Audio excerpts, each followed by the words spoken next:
Assalamualaikum warahmatullahi wabarakatuh. Saya Rahma Indra Kamila dengan NIM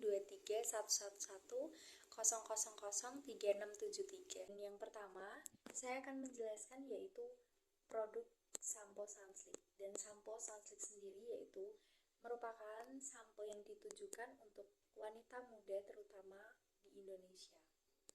Dan langsung saja, saya akan menjelaskan bagian marketing yang pertama yaitu perkembangan produk. Yaitu yang pertama ada STP. Yang STP sendiri itu adalah segmenting, targeting, dan positioning. Untuk segmentingnya yaitu dirancang untuk kebutuhan rambut. Contohnya itu rambut kering, berminyak, dan rusak. Sedangkan targetingnya yaitu wanita remaja hingga dewasa yang peduli dengan kesehatan rambut. Dan sedangkan yang terakhir positioning yaitu sampo Sunsilk yang berposisi sebagai merek sampo yang menawarkan solusi perawatan rambut yang efektif. Bagian dari perkembangan produk selanjutnya yaitu ada consumer behavior pada sampo Sunsilk, yaitu perilaku konsumen yang terdapat beberapa macam, antara lain yaitu loyalitas merek, pengaruh iklan, harga terjangkau, keputusan berbasis manfaat. Dan selanjutnya terdapat customer profile pada perkembangan produk sampo Sunsilk, yaitu yang pertama umumnya merupakan wanita berusia remaja hingga dewasa yang peduli dengan penampilan dan kesehatan rambut, dan serta tingkat loyalitas konsumen terhadap Sunsilk itu cukup tinggi. Selanjutnya ada beberapa produk benefit dari sampo Sunsilk, yaitu yang pertama perlindungan dari kerusakan sinar matahari, kedua memberi kekuatan dan nutrisi rambut, dan yang ketiga melembutkan dan membuat rambut berkilau. Selanjutnya ada branding sampo Sunsilk. Branding pada produk ini itu berfokus pada identitas yang kuat dan citra yang positif di benak konsumen. Karena merek ini itu dikenal sebagai produk perawatan rambut yang efektif dan dengan harga yang sangat terjangkau, juga memiliki berbagai varian pada produknya. Setelah branding, terdapat produk development yang terbagi menjadi 3, yaitu kualitas produk Sunsilk yang dikenal dengan formulasi yang efektif untuk berbagai jenis masalah rambut.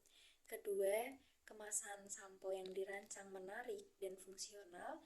Dan yang terakhir, sampo Sunsilk memberikan layanan yang baik kepada konsumen atau juga selalu memberikan informasi yang jelas mengenai produk. Selanjutnya ada PLC, yaitu Product Life Cycle, atau bisa disebut siklus hidup pada sampo Sunsilk. Yang PLC tersendiri ini tersusun dari perkenalan, pertumbuhan, kedewasaan, dan penurunan. Selain itu, ada pula faktor yang mempengaruhi PLC, yaitu yang pertama inovasi produk, kedua perubahan tren persaingan, dan kondisi ekonomi.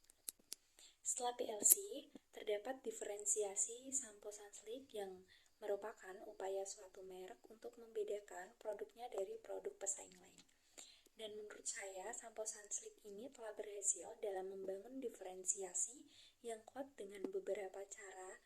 Yang pertama itu selalu fokus pada masalah rambut, kedua selalu berinovasi produk terus-menerus, ketiga selalu kolaborasi dengan pakar rambut, terus selalu memberi kemasan yang menarik, dan juga melakukan kampanye pemasaran yang efektif. Selanjutnya, ada pricing strategi, dan sampo Sunsilk menerapkan strategi penetapan harga penetrasi untuk menarik pelanggan atau konsumen, dan dengan menawarkan harga yang terjangkau, maka akan dapat menjangkau segmen pasar yang lebih luas lagi. Untuk bagian marketing yang kedua yaitu ada marketing communication pada sampo Sunsilk. Marketing communication atau komunikasi pemasaran merupakan strategi yang digunakan untuk berinteraksi kepada konsumen.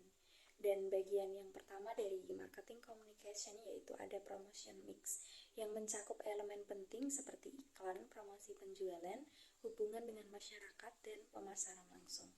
Dan menurut saya, Sunsilk itu telah berhasil memanfaatkan elemen-elemen tersebut dalam promotion mix, yaitu untuk menarik perhatian konsumen yang dapat meningkatkan penjualan dan loyalitas pelanggan. Selanjutnya ada STP yang pertama yaitu segmentation pasar, yaitu Sunsilk membagi pasar berdasarkan usia, jenis kelamin, dan kebiasaan. Dan yang kedua ada targeting, yaitu Sunsilk memilih segmen wanita muda yang mencari produk perawatan rambut yang berkualitas dan terjangkau. Yang terakhir yaitu positioning, yang Sunsilk memposisikan sebagai merek perawatan rambut yang efektif dan selalu fokus pada hasil nyata. Setelah STP, terdapat Lean Canvas pada sampo Sunsilk. Lean Canvas sendiri memiliki beberapa elemen penting, yaitu diantaranya masalah segmentasi pelanggan, proporsi nilai, saluran, dan pendapatan. Dan menurut saya, dengan menggunakan Lean Canvas, Sunsilk dapat memiliki strategi pemasaran yang selalu terarah terhadap keputusan pasar. Selanjutnya ada branding pada sampo Sunsilk. Sunsilk merupakan citra merek yang berhasil menciptakan komunikasi pemasaran yang inovatif dan relevan. Selanjutnya yaitu marketing channels. Dan pada Sunsilk ini menggunakan beberapa saluran, yaitu yang pertama saluran tradisional, yang contohnya itu toko retail dan distribution sales marketing atau promotion, dan saluran modern terdiri e-commerce dan sosial media, dan saluran digital ini yang terakhir yaitu terdiri dari website resmi, email marketing, SEM, dan lain sebagainya. Setelah marketing channel, terdapat copywriting. Terdapat beberapa strategi dari copywriting yang diterapkan pada Sunsilk, yaitu yang pertama, fokus pada manfaat, bahasa yang sederhana, dan memberi ajakan dan tindakan, dan konsisten suara merek. Setelah strategi copywriting, yaitu ada PLC, yang merupakan produk life cycle yang sudah terdapat juga di perkembangan produk tadi, yang merupakan siklus hidup suatu produk. Yang pertama yaitu perkenalan atau juga produk itu diluncurkan. Yang kedua pertumbuhan, peningkatan produk. Yang ketiga penurunan karena pesaing itu lebih menarik. Dan yang terakhir kedewasaan. Setelah PLC ini ada IMC, yaitu Integrated Marketing Communication. Dan elemen pada IMC ini bermanfaat bagi Sunsilk. Elemen tersebut seperti iklan TV, medsos, promosi penjualan, dan hubungan masyarakat. Dan menurut saya, Sunsilk telah berhasil menerapkan strategi IMC ini karena dapat meningkatkan loyalitas terhadap merek dan dengan menggabungkan dengan elemen-elemen tersebut. Setelah marketing communication, terdapat perkembangan customer, dan ini merupakan bagian ketiga dari marketing. Dan yang pertama dari perkembangan customer yaitu ada STP, dan yang pertama segmentasinya yaitu mengidentifikasi berbagai segmentasi pasar berdasarkan demografis, psikografis, dan perilaku. Dan targetingnya yaitu contohnya berfokus pada wanita berusia 18 sampai 35 tahun yang mencari produk perawatan rambut yang efektif dan terjangkau. Yang terakhir yaitu positioning. Sampo Sunsilk itu memposisikan diri sebagai merek yang menawarkan solusi perawatan rambut yang inovatif, yang contohnya seperti rambut yang sehat dan mudah diatur. Setelah itu ada customer profile pada Sunsilk, yang terdapat elemen-elemen yaitu yang pertama demografi, yaitu ada usia, jenis kelamin, pendapatan, dan lokasi. Yang kedua ada psikografi, diantaranya yaitu gaya hidup dan nilai dan minat. Dan yang terakhir yaitu perilaku, yaitu kebiasaan membeli dan juga feedback atau umpan balik. Setelah itu ada distribution channel, yang menurut saya saluran distribusi itu cara di mana produk dapat sampai ke konsumen, dan aspek dari distribution channel yaitu saluran retail tradisional, e-commerce, saluran distribusi alternatif, dan juga program loyalitas dan promosi. Setelah distribution channel, ada marketing channel yang juga memiliki aspek penting dalam pengembangan saluran pemasaran, yaitu yang pertama media sosial, iklan tradisional, sponsorship, dan juga promosi penjualan. Setelah itu ada payment channel yang merupakan pengembangan saluran pembayaran yang untuk meningkatkan kenyamanan dan juga kepuasan pelanggan. Setelah payment channel ada customer behavior atau perilaku konsumen. Dan pengembangan ini dapat dilihat dari berbagai aspek, diantaranya yaitu kebutuhan konsumen, loyalitas brand, pengaruh sosial, harga, dan ketersediaan. Selanjutnya ada hedonis atau utilitarian.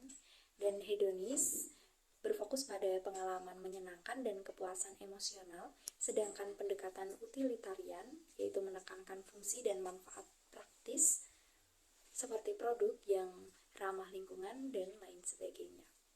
Setelah itu ada marketing communication yang memiliki beberapa strategi, yaitu yang pertama promosi dan penawaran khusus, kedua keterlibatan di sosial media, ketiga konten edukasi, dan yang terakhir kampanye iklan yang kreatif, dan yang terakhir lagi influencer. Selanjutnya ada strategi marketing, yaitu yang pertama ada segmentasi pasar, kedua inovasi produk, ketiga kampanye pasar, dan yang terakhir program loyalitas. Selanjutnya terdapat bagian terakhir dari marketing, yaitu feedback pada sampo Sunsilk. Yang pertama ada call center yang merupakan elemen penting dalam pemasaran yang dapat membantu perusahaan untuk memahami konsumen dan berfungsi sebagai umpan balik. Dan dengan call center, Sunsilk dapat mendengarkan pelanggan, menangani keluhan, dan menganalisis data. Setelah call center, selanjutnya ada strategic marketing, struktur yang menghandle feedback pada Sunsilk sangat penting untuk memastikan bahwa feedback konsumen dikelola dengan efektif. Setelah itu ada marketing research atau riset pasar. Yang ini memiliki beberapa metode, yang pertama yaitu survei pelanggan, kedua fokus pada diskusi, ketiga analisis media sosial, dan yang terakhir kampanye pemasaran. Selanjutnya customer care, yaitu terdapat kelemahan produk dan kelemahan layanan. Dengan itu, Sunsilk dapat menangani akan adanya kelemahan-kelemahan tersebut yang untuk meningkatkan kepuasan pelanggan dan membangun kepercayaan terhadap merek Sunsilk. Marketing research lagi, namun ini mengenai usulan fitur tambahan, kualitas produk, request varian, packaging, dan layanan. Setelah itu juga ada customer care lagi, namun membahas pengukuran kinerja perusahaan dan karyawan, yang juga sangat penting untuk memastikan bahwa Sunsilk memberikan layanan yang optimal pada pelanggan, yaitu dengan mengevaluasi kinerja karyawan dan pengukuran kinerja perusahaan. Setelah itu ada CRM, yaitu Customer Relationship Management, yang terdapat dua bagian, yaitu mengelola interaksi pelanggan dan meningkatkan pengalaman pelanggan. Sekian penjelasan dari saya. Wassalamualaikum warahmatullahi wabarakatuh.